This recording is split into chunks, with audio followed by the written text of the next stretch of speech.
Hello everyone, welcome back. आज हम बात करेंगे आर्टिकल 142 के बारे में। Enforcement of decrees of order of supreme court and orders as to discovery etcetera. देखिए, यहाँ पे हमारे वाइस प्रेसिडेंट साहब हैं, इन्होंने बोला कि आर्टिकल 142 है, it is similar to nuclear missile, unguided nuclear missile. क्यों है, क्या है, क्यों आर्टिकल 142 के बारे में इतनी बात हो रही है, क्यों इतनी चर्चा हो रही है, डिस्कस करेंगे आज के लेक्चर में। तो पहले देखते हैं कि आर्टिकल 142 है क्या। कॉन्स्टिट्यूशनली वाइज इसको पढ़ते हैं। The supreme court in exercise of its jurisdiction may pass such decree or make such order as it necessary for doing complete justice। यहाँ इसका सवाल छुपा है। अब देखिए, आर्टिकल 142 न्यूज में इसलिए है क्योंकि सुप्रीम कोर्ट ने अल्टीमेटम दिया हमारे प्रेसिडेंट साहब को कि भाई आप जो स्टेट वाले बिल हैं, जो गवर्नर साहब हैं, जो गवर्नर साहब हैं वो क्या करते हैं। फॉर एग्जाम्पल उनके पास कोई बिल आया, कोई बिल आया तो उन्होंने क्या किया, वो प्रेसिडेंशियल असेंट के लिए अपने पास रिजर्व कर लिया। बिल उनके पास आया है बट उन्होंने क्या किया, गवर्नर ने ये send to the president of India for its consideration. अब ये जो बीच का टाइम है ना, ये बीच का टाइम ये इंसान को खा जाता है कि भाई अब क्या करें। वो बिल तो पेंडिंग हो गया, चीफ मिनिस्टर चुन के आए हैं, it's elected government and the governor is doing such thing, तो क्या ये वैलिड है कि नहीं है। तो सुप्रीम कोर्ट ने बीच में इंटरवीन किया कि नहीं भाई, ऐसा नहीं चलेगा। 142 का पावर हमारे पास है to do the complete justice in that case in any cause और मैटर पेंडिंग बिफोर इट। कोई भी मैटर या सुप्रीम कोर्ट के सामने कोई भी मैटर पेंडिंग हो, वो उसमें कंप्लीट जस्टिस के लिए ये आर्टिकल 142 एम्पावर करता है हमारे सुप्रीम कोर्ट को। Okay, and any decrees of pass और order so made shall be enforceable throughout the territory of India in such manner as में, अब इसमें जेएनके भी आता है, एज में बी प्रिस्क्राइब्ड बाय और under any law made by parliament. Okay ji. तो अब ये यहाँ पे कह रहा है कि कोई भी, अब जैसे कोई भी लॉ पार्लियामेंट ने बनाया है तो उसकी जुडिशियल स्क्रूटनी जो है वो सुप्रीम कोर्ट कर सकता है। ओके, ये इस लाइन का मतलब है। Until provision in that behalf is so made in such manner the president may by order prescribe. Okay जी। Subject to provisions of any law, subject, ये वाला पॉइंट पढ़ रहे हैं, subject to the provisions of any law made in this behalf by parliament the supreme court shall, as respect the whole of the territory of India, have all and every power to make any production, any order for the purpose of securing the attendance of any person, the discovery or production of any document, or the investigation or punishment of any contempt of itself।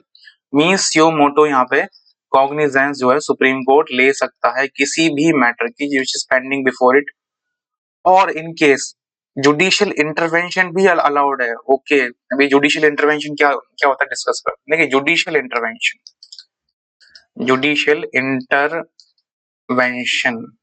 For example मान लीजिए कोई bill आया। Okay, there is a bill. अब ये bill pass होगा लोकसभा से, ये bill फिर पास होगा राज्यसभा से, ये बहुत ज्यादा ऑर्गन ऑफ पार्लियामेंट हमारा, then it will go for the asset for the president. Okay ji, ठीक है। अब फॉर एग्जाम्पल मान लीजिए कोई भी बिल आता है which is pass by Lok Sabha, Rajya Sabha से इजीली पास हो सकता है, there is no such difference. I mean bill अब जो है वो पास इजीली करवाया जा सकता है बिकॉज मेजोरिटी में हमें पता है गवर्नमेंट है। ओके, इस टाइम ऑल राइट। तो फॉर एग्जाम्पल अगर उस बिल में कोई फंडामेंटल राइट ब्रीच हो रहा है कोई हमारा, तो supreme court can take suo motu cognizance कि भाई ये कैसे हो पा रहा है, व्हाई।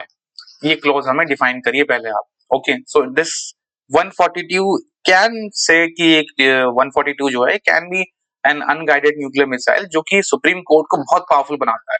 ओके, बहुत अत्यंत powerful. Originally envision as an extraordinary remedy, it was meant to fill gaps. अब देखिए, मान लीजिए फॉर एग्जाम्पल एक फार्म बिल आया था हमारे पास, फार्म बिल। ओके, जिसमें कॉर्पोरेट्स का इन्वॉल्वमेंट था, corporate companies, for example Reliance mall में अनाज बिका करेगा, ये सब कंट्रोवर्सी उस टाइम पे हुई थी। But supreme court has intervene की जो प्रोटेस्ट हो रहे हैं, जो फार्मर प्रोटेस्ट हो रहे हैं, उसमें ये महिलाएं, वुमेन्स और बच्चे क्या कर रहे हैं। तो it was the case of suo motu cognizance and also some provision of the farm bill, जो गवर्नमेंट ने बाद में वापस ले लिया था इसे। उसमें भी सुप्रीम कोर्ट ने अपनी रिकमेंडेशन दी थी, ओके, कि खरीदने वाला जो है यहाँ पे कमजोर है और बेचने वाला ताकतवर है। ऑलराइट, यहाँ पे कुछ मैंने यहाँ पे क्रक्स डाला है। ओके, ओरिजिनली तो कॉन्स्टिट्यूशन में ये क्लॉज 1 एंड क्लॉज 2 लिखा हुआ है, आर्टिकल 1 एंड 2 ये लिखा हुआ है, सॉरी, सबसेक्शन 1 एंड 2। तो हियर इज द क्रक्स, कि क्रक्स क्या है आर्टिकल 142 का, देखते हैं। Supreme court can intervene to ensure that no party is left without relief even if the remedy is explicitly covered by existing law. ठीक है जी। For example, अब मान लीजिए यहाँ पे जॉब इन प्रमोशन, ऐसे मुद्दे मान लीजिए आते हैं। ओके, तो क्या इन पे कोई लॉ है? कोई लॉ है इन पे? जी नहीं, इन पे रिकमेंडेशन है, but there is no such law. अब नंबर 1 एग्जांपल तो ये हो गया। Number 2 example we gonna take, for example, let me clean this, इसको हटा देते हैं। या नंबर 2 मान लीजिए कोई लॉ, जैसे टैक्सेशन है। ओके, टैक्सेशन लॉज हमारे इंडिया में है। Okay, but for example, if it overreach, अगर ओवर रीच करते हैं तो so supreme court can intervene. Similar in case reservation का 50% का कैप है, सुप्रीम कोर्ट ने बोला है कि 50% से ज्यादा रिजर्वेशन आप स्टेट में कहीं भी नहीं दे सकते, इससे ज्यादा ब्रीच नहीं होना चाहिए। तो so this is also recommendation by supreme court and it is been followed, ये होता है। ओके, तमिलनाडु की बात अगर हम ना करें तो कोर्ट कैन, देखिए, can pass order, supreme court can pass order may not align with statutory provision. ये भी हो सकता है कि किसी लॉ, कोई लॉ डिफाइन है, कोई लॉ ऑलरेडी डिफाइन है, अच्छे से एग्जॉस्टिव लॉ है, but still supreme court can still intervene in that law. Yes, this is very much possible, ये पॉसिबल हो सकता है। ओके, सो या जस्ट अ सेकंड, या okay, now next point, allows supreme court, just a second, yeah, allows supreme court to go beyond regular jurisdiction। Okay ji, ये हमने पढ़ रखा है। enable supreme court to deal with matter where no law is provided। जहां पे कोई law provide नहीं है वहां पे सुप्रीम कोर्ट जो है अपना रिकमेंडेशन, अपना 142 का इनहेरिटेंस पावर या 142 as a to do complete justice दे सकता है।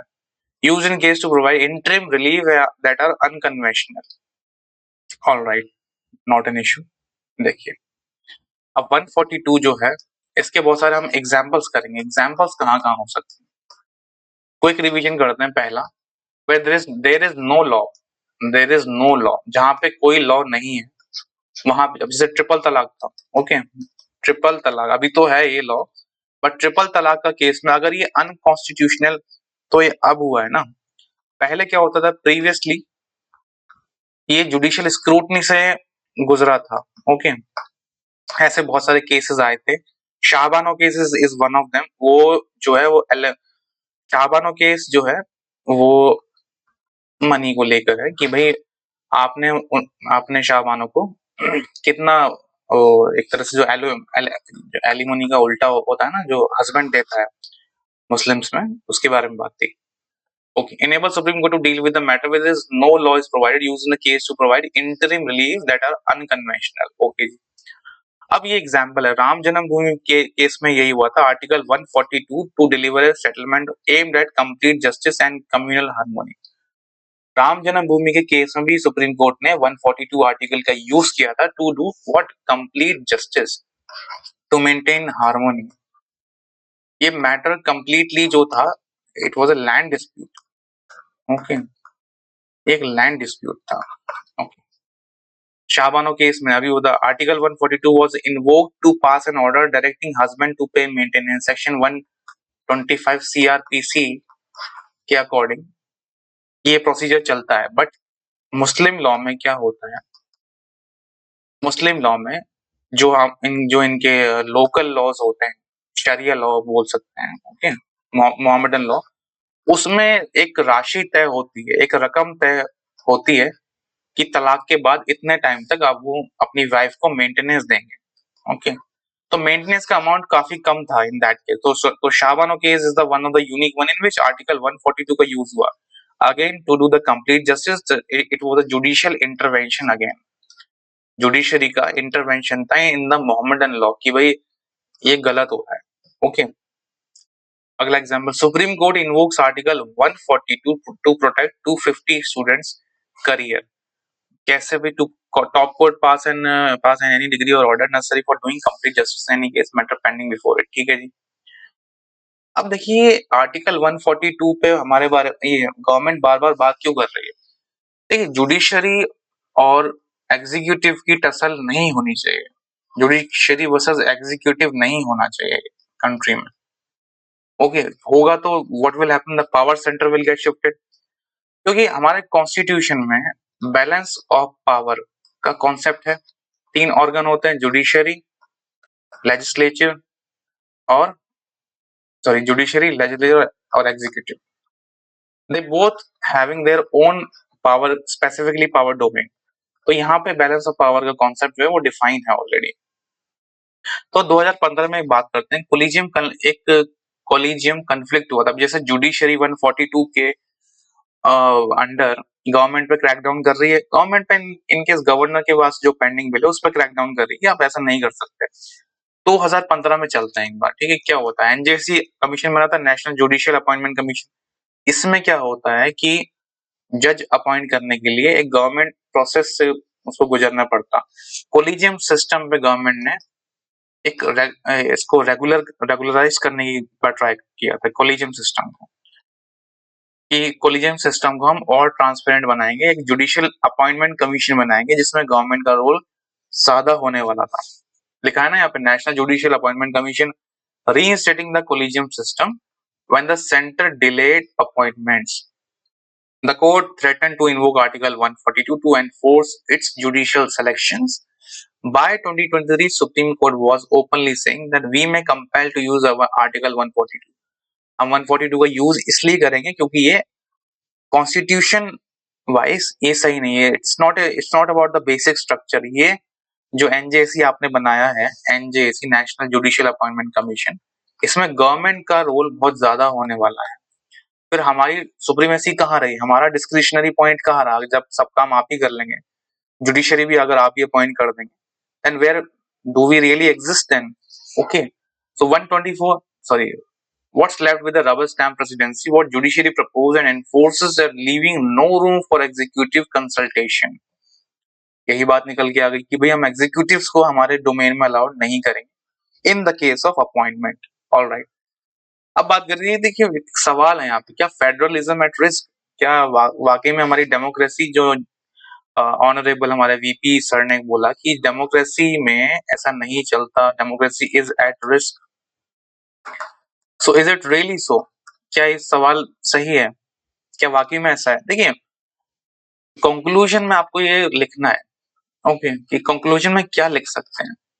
देखिए India democracy rest on a balance of power की बात हो रही है between judiciary, executive and legislature. Central state judiciary and the present place defined role, but if article 142 becomes the norm, the judiciary start to dominate. What domination? Interpreting laws, enforcing its own judgment, bypassing executive and legislative will। तो अभी भी क्या हो रहा है, governor भाई साहब क्या कर रहे हैं, गवर्नर ऑनरेबल हमारे जो गवर्नर है आर एन रवि, तमिलनाडु का केस था, वो basically what actually is going on that governor is reserving bills for top executive, Mr. President, and Mr. President has given no timeline to discuss or to consider that bill which is specifically filling the purpose of state, and it is bought by the CM itself, CM and Council of Ministers itself। CM खुद लेकर वो bill आए, और executive जो है that executive is intervening. तो यहाँ पे भी तो वही हो रहा है। अब गवर्नमेंट पे, एग्जीक्यूटिव पे जुडिशरी इज इंटरवीनिंग। तो क्या हम ये बोल सकते हैं that everybody should have mutual understanding from a balance of power constitutional scrutiny and और क्या हो सकता है, and what domain, कि अपने अपने डोमेन में लोगों को रहना चाहिए, मतलब these three organs should work in between their domain. Okay. So conclusion में हम क्या लिख सकते हैं? What could be the conclusion itself? There should be no tussle, कोई tussle नहीं होना चाहिए between judiciary versus executive, जो है country में नहीं होना चाहिए. It's a risk for the democracy. Number one. Number second is that Article 142 should be invoked only for the emergency purpose, for extreme emergency situations. Okay. यहाँ पे government जो है वो गवर्नमेंट का रोल जो है वो थोड़ा डिमिनिश हो रहा है. In that case article 142 should be there, but that doesn't mean कि आप बार बार अगेन एंड अगेन इसका यूज करें. Number 3, 143 says about that president can, ये article 143, a president can seek advice from Supreme Court itself on pre constitutional treaty, जब constitution नहीं आता तो कोई ट्रीटी साइन हो या कोई पब्लिक वेलफेयर का मुद्दा हो, तब प्रेसिडेंट जो है वो एडवाइस सीख कर सकते हैं. तो क्या ये हार्मोनी नहीं है? It is so, yes it is. Fourth one should be that judicial activism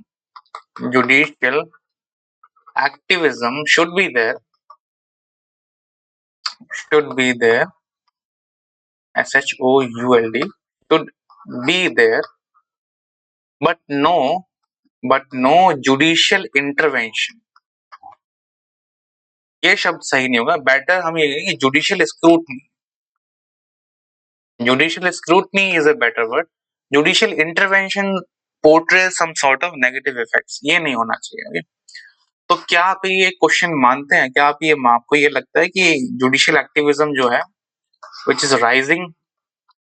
okay.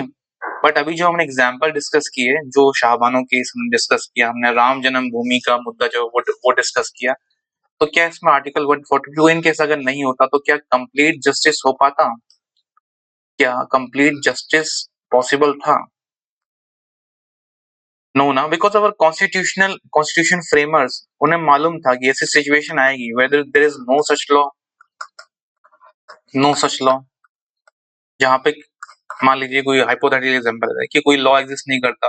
So in that case, Supreme Court, the judiciary comes into picture, and it provides what? It provides ultimate and interim,